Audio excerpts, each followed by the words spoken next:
justamente, ¿no? El tema con el que quiero arrancar la charla es el ciclo austríaco, la teoría del ciclo austríaco, y cómo lo importante que es conocer, al menos no necesariamente en profundidad, digamos, ¿no? Porque no todo el mundo tiene por qué conocer de economía, pero tener una noción de lo que explica la teoría del ciclo austríaco, muy bien reflejado en el libro de Jesús Huerta de Soto, como bien dijiste, y su relación con la realidad y con lo que está pasando hoy por hoy, ¿no? Que nos lleva al tema del gran reinicio.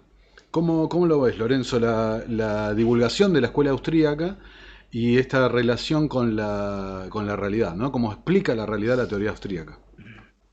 Bueno, de hecho, la escuela austríaca o la teoría austríaca sale a la luz sobre todo después de la crisis de la subprime, porque de repente algunos autores de la escuela austríaca, pues de repente algunos medios de comunicación, especialmente en algunas páginas web, porque bajo la enseña o bajo el titular de que estos señores predijeron la crisis, ¿no? No se trata de predecir la crisis, porque si por algo se caracteriza la escuela austríaca es por no ser predictiva. Desde el minuto uno lo que dice es, oiga, hay una incertidumbre ineradicable. Nosotros tenemos que tener claro cómo funciona la economía, que es una ciencia, y luego en función de eso, bueno, pues intentar que haya la menor injerencia posible en la toma de decisiones por parte de los agentes económicos para que los precios sigan cumpliendo su función fundamental, que es eso, orientar las decisiones de consumo, ahorro e inversión, ¿no?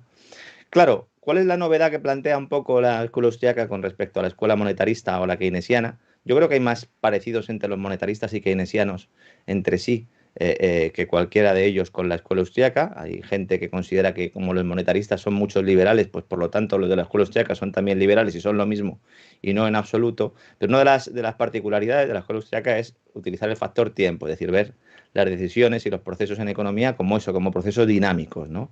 Algo que también ha estudiado mucho Huerta de Soto, y también la figura del empresario, del emprendedor, que también, pues Kirchner, por ejemplo, es un referente internacional en esta materia, ¿no? Entonces, la escuela austríaca siempre ha manifestado los problemas de la expansión crediticia sin base en ahorro real, lo cual también ha tenido un cierto componente en la escuela keynesiana.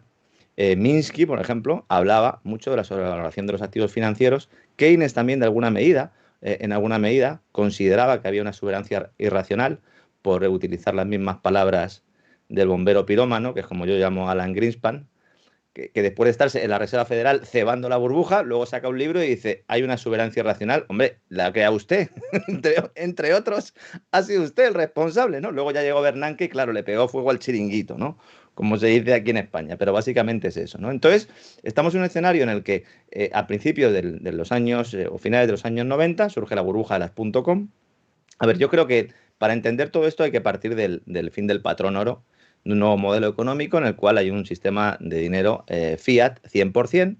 Y entonces a partir de ahí, bueno, pues empiezan a generar los incentivos perversos. El político tiene necesidad de gastar para estimular la economía, con esa vieja teoría keynesiana de que la demanda privada tiene que sustituir a la pública. Y eso, pues llega un momento en el que no se puede hacer solo con gasto público y entonces hay que endeudarse. Entonces hay unos incentivos brutales a que aumente esa deuda, ¿no?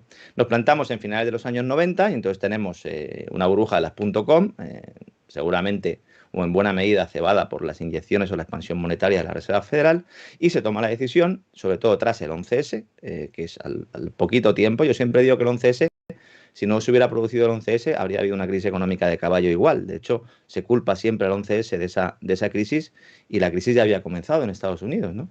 Entonces, a partir del 11S ya sí se inicia una expansión monetaria importante que desemboca finalmente en la crisis subprime. No olvidemos que Krugman, que era el ideólogo de la progresía norteamericana, que uno de los economistas de cabecera de Krugman, lo que planteaba era la creación de burbujas, en concreto de la inmobiliaria, para salir de cada crisis, ¿no? Entonces, si algo nos ha enseñado la teoría austríaca es que si tú haces una expansión monetaria sin base en ahorro real, se genera una sobrevaloración de negocios no rentables, se generan burbujas cuando ya llega la crisis inevitable, pues tú, en principio, hasta el siglo XXI lo que se permitía era quebrar a las entidades y que hubiera un cierto saneamiento de la economía. La principal novedad desde esta crisis de las .com que veo yo, a mi juicio, es que no se ha dejado sanear estas economías. Es decir, no se han permitido la quiebra ordenada de los negocios, que solo son rentables con tipos de interés manipulados artificialmente a la baja, ¿no? Y entonces, claro, la única manera de salir de la burbuja antes se hacía mediante guerras. Bueno, en buena medida la guerra de Irak fue eso. Y luego tenemos, bueno, pues directamente la creación de burbujas como la inmobiliaria. Y ahora estamos en un momento en el que después de la burbuja, la deuda soberana, estamos, como dice el blog Zero Hedge, no, estamos en la burbuja del todo, en everything's bubble. Ahora mismo todo está dopado y es una huida hacia adelante. Entonces la teoría austríaca nos enseña que ahora mismo pues, se está produciendo una zombificación de las economías, que hay empresas que deberían de haber quebrado, que no se va a dejar quebrar por intereses políticos y que al final podemos llegar a una situación que planteaba Mises, la del crack up boom, en el cual pues al final se produzca un repudio de la moneda. Y en esa batalla estamos, teniendo en cuenta que todos los grandes países han optado por la vía de la expansión monetaria. Japón fue el primero, ¿verdad? El que marcó el camino, ahora todos somos un poco Japón, pero hay que tener en cuenta que China va a apostar fuerte con su divisa, con el yuan digital, y bueno, yo creo que ahí hay una lucha importante. Y ya el siguiente estadio de esta política monetaria ultra expansiva, que como digo, la teoría austríaca nos advierte y nos insiste en que es una huida hacia ninguna parte, pues ya llegaría el sistema de las monedas fiat digitales, las CDBC son monedas digitales de banca central, que pues es el último estadio y la represión financiera que concluye finalmente con la prohibición del efectivo y ya directamente poder aplicar tipos negativos a las cuentas corrientes, que visto el camino que llevan, pues parece que van a todo trapo con ello, ¿no? Aunque oficialmente siempre lo nieguen, ¿verdad? Entonces, bueno, yo creo que la teoría austríaca sí nos da ese marco para comprender todo este proceso. Es cierto que han pasado muchas cosas en estos últimos 100 años, desde los albores de la escuela austríaca, y que ahora estamos en un periodo distinto en el cual la fusión entre el sector público y el privado pues dificulta muchas veces ver los incentivos perversos de cada uno de los dos sistemas, pero yo creo que por lo menos en el ámbito monetario, yo creo que explican muy bien lo ocurrido y no podemos decir que lo que esté pasando no se podía saber que iba a suceder, porque está analizado y yo creo que al dedillo, ¿no? O sea, en este caso sí que no hay sorpresas. Aquí sí que hemos podido erradicar la incertidumbre. Claro, vos